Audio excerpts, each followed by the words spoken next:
January 1993. A fax machine churns out a single page. Kim Deal is about to learn that one of the most influential bands in rock history is over. No phone call, no band meeting, no farewell tour, just a fax. Her bassist position in the Pixies, the band that taught Nirvana how to write Smells Like Teen Spirit, the band that David Bowie called the most compelling music of the 1980s, the band that created the blueprint for alternative rock, ended with a telecommunications device. But this story doesn't start with a fax machine. It starts 7 years earlier with a college dropout, a classified ad, and a woman who showed up to a bass audition without a bass guitar. This is the story of how four dysfunctional strangers in Boston created one of rock's most influential sounds, how they changed music forever, and how they destroyed it all before they could see what they'd built. This is the untold story of the Pixies. January 1986. A warehouse in Boston. Two college dropouts are working dead-end jobs, waiting for something to happen. Charles Thompson IV and Joey Santiago had met at the University of Massachusetts Amherst in 1983, living next door to each other in a dorm suite. Thompson had dropped out after 6 months studying in Puerto Rico, and Santiago followed, worried college was just a distraction from music. Now they were stacking boxes and writing songs on the subway. Thompson placed an advertisement in the Boston Phoenix that read, "Band seeks bassist into Husker Du and Peter, Paul and Mary. Please, no chops." Only one person responded, and she'd never even played bass before. Kim Deal showed up to the audition without a bass guitar because she didn't own one. But she liked Thompson's songs, so she borrowed an instrument and joined anyway. Her husband suggested they hire David Lovering, a drummer Kim had met at her own wedding reception. By mid-1986, they had a name. Santiago had randomly opened a dictionary and landed on Pixies, mischievous little elves. It looked good. It stuck. They moved rehearsals to Lovering's parents' garage and started playing bars around Boston. Nobody paid attention until they opened for Throwing Muses in December 1986. Producer Gary Smith watched them perform and told the band he could not sleep until you guys are world famous. What happened next would change the course of alternative rock forever. But first, they needed $1,000. Thompson's father paid $1,000 to record a 17-track demo at Fort Apache Studios over 3 days in March 1987. The tape had a purple cover, so fans called it the Purple Tape. The band's manager passed it to Ivo Watts-Russell at the independent label 4AD. Watts-Russell nearly rejected them. He found the Pixies too normal and too rock and roll, but his girlfriend persuaded him to sign them anyway.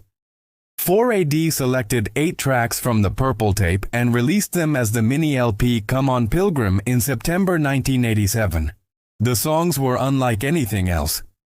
Thompson, now using the stage name Black Francis, sang about his time in Puerto Rico, his parents' born-again Christianity, sexual frustration, and incest. Kim Deal sang backup under the alias Mrs. John Murphy, an ironic feminist joke about her married name. The response was immediate. Critics loved it. But what came next would define a generation. In early 1988, they entered the studio with producer Steve Albini for just 2 weeks. The album they created would change Kurt Cobain's life. It would influence Radiohead, The Smashing Pumpkins, and countless others. It would be named Album of the Year by 2 major publications. Surfer Rosa featured the dynamic loud, quiet, loud shifts that would become their signature. When it was released, both Melody Maker and Sounds named it Album of the Year. In America, the response was positive but quieter. 4AD didn't have strong US distribution yet, but artists noticed. David Bowie called them the most compelling music of the 1980s outside of Sonic Youth. A young Kurt Cobain heard Surfer Rosa and later admitted he'd been trying to rip off the Pixies when writing Smells Like Teen Spirit. Cobain said the album changed his attitude and made him finally admit he liked styles beyond punk rock. Success was building, but so was something darker, a tension that would eventually destroy them. The band released Doolittle in April 1989. It perfected the stop-and-start dynamics that would become their greatest legacy to alternative bands, especially Nirvana. Songs like Debaser, Wave of Mutilation, and Here Comes Your Mind became anthems. In the UK, Doolittle cracked the top 10. In America, college radio embraced them, but mainstream success remained elusive. Behind the acclaim, tensions were building. Black Francis wrote nearly all the songs. Kim Deal, who had co-written and sung lead on the fan favorite Gigantic, felt sidelined. When journalists asked why Kim didn't sing more, Francis would leave the table. He later admitted, "I have an ego. At the time, I would say to myself, I'm doing all the work. She's smoking a cigarette and the crowd is loving her. Why am I knocking myself out writing all these damn songs?" The band was exhausted. 3 records in 2 years, constant touring, and the tension between Francis and Deal made sessions feel like work instead of fun. During a European tour in 1988, Deal had started writing her own material with Tanya Donnelly of Throwing Muses. They formed a side project called The Breeders. After the Fuck or Fight tour ended in 1989, the band was too tired to attend their own end-of-tour party. They announced a hiatus. The break didn't heal anything. When they reconvened in 1990 to record Bossa Nova, the damage was done. Deal contributed little to the album. By 1991's Trompe le Monde, widely considered their weakest effort, the band had effectively disbanded before it even came out. Then came January 1993, and the fax machine that ended everything. January 1993. Black Francis sat for a BBC Radio 5 interview and casually announced that the Pixies were finished. This was news to the other band members. He called guitarist Joey Santiago after the interview, but he told bassist Kim Deal and drummer David Lovering by sending a fax to their managers. No explanation, no farewell tour, no face-to-face conversation. Just a fax machine delivering the news that one of alternative rock's most influential bands was over. The music world was stunned. The Pixies had helped create the blueprint for alternative rock, and now they were gone, killed by ego, exhaustion, and a telecommunications device. Francis renamed himself Frank Black and launched a solo career, releasing albums like Teenager of the Year in 1994. Deal returned to the Breeders, whose album Last Splash went platinum that same year, driven by the hit single Cannonball. Even Kurt Cobain noticed Deal's underappreciated talent, stating, "I wish Kim was allowed to write more songs for the Pixies because Gigantic is the best Pixies song and Kim wrote it." Santiago played on Frank Black's albums and composed music for television. Lovering became a magician, performing what he called scientific phenomenalism. For a decade, the Pixies were dead. Reunion rumors circulated constantly, but Black Francis always dismissed them. Then, in 2003, something impossible happened. The phone started ringing. In 2003, a series of phone calls led to low-key rehearsals. By early 2004, they announced a full reunion tour. Tickets for nearly every date sold out within minutes. They played their first reunion show on April 13, 2004, at the Fine Line Music Cafe in Minneapolis before performing at Coachella. The Coachella performance was surreal.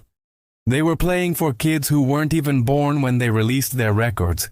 Yet the entire audience knew every word to every song. The 2004 reunion tour grossed over $14 million. The band released one new song, Bam Thwok, which hit #1 on the UK official download chart. They won Boston Music Awards Act of the Year. Their legacy had grown exponentially during their absence. For 9 years, the reunion seemed solid. They toured extensively, playing sold-out shows worldwide. But they didn't record new material. 7 years after reuniting, they realized they'd been a band longer in their second incarnation than in their original run. In 2013, they finally started recording again. But during sessions in England for what would become Indie Cindy, Kim Deal suddenly announced, "I'm leaving, I'm done." History was repeating itself. But this time, the band wouldn't stop. Kim Shattuck of the Muffs briefly replaced Deal for the 2013 European tour, but was dismissed in November. In December 2013, Paz Lenchantin, formerly of A Perfect Circle, joined as bassist. She'd been a die-hard Pixies fan as a teenager and called Black Francis the greatest artist she'd worked with. With Lenchantin, the Pixies released 3 albums: Indie Cindy, 2014, Head Carrier, 2016, and Beneath the Airy, 2019. The new material divided fans and critics, but the band continued evolving. L'Enchantine brought fresh energy to their live performances and became a full member in 2016. Then, in March 2024, the pattern repeated again. The Pixies announced that L'Enchantine had left to concentrate on her own projects, but L'Enchantine told Rolling Stone the choice wasn't hers, and her departure was a bit of a surprise. Emma Richardson, formerly of Band of Skulls, became their fourth bassist.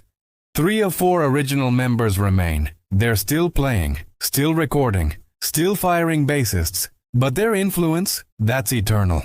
The Pixies' influence is immeasurable. Their jarring pop sound influenced Nirvana, Radiohead, The Smashing Pumpkins, Weezer, Modest Mouse, and countless others.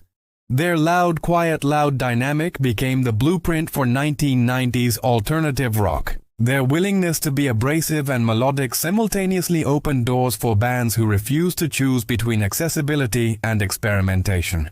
Surfer Rosa was eventually certified gold in the US, while Doolittle went platinum, selling over 1 million copies.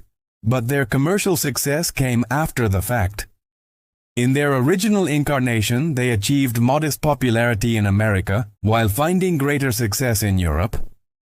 They disbanded just before the alternative rock explosion they helped create. That's the tragedy and the triumph of the Pixies. They built the foundation, but Nirvana got the mansion. They pioneered the sound, but others reaped the rewards.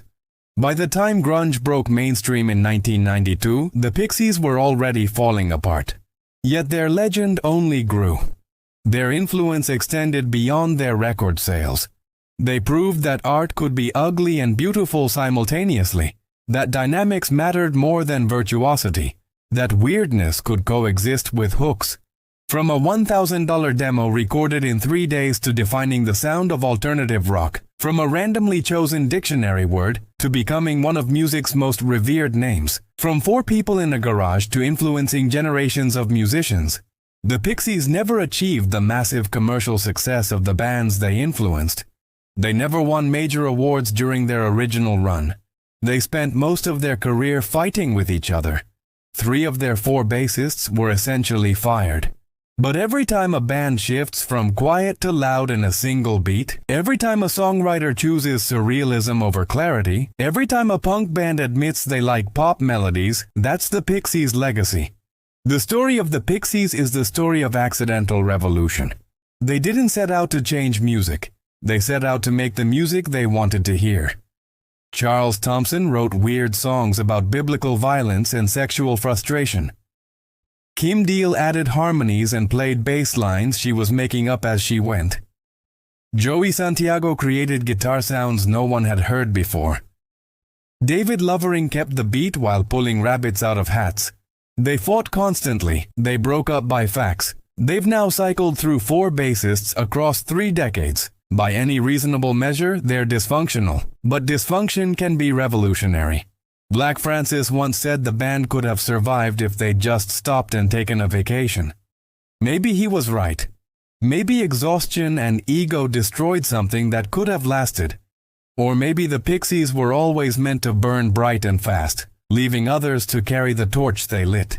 38 years after forming in a Boston warehouse, the Pixies are still here. 3 of the 4 original members remain. They're playing festivals, releasing albums, influencing new generations.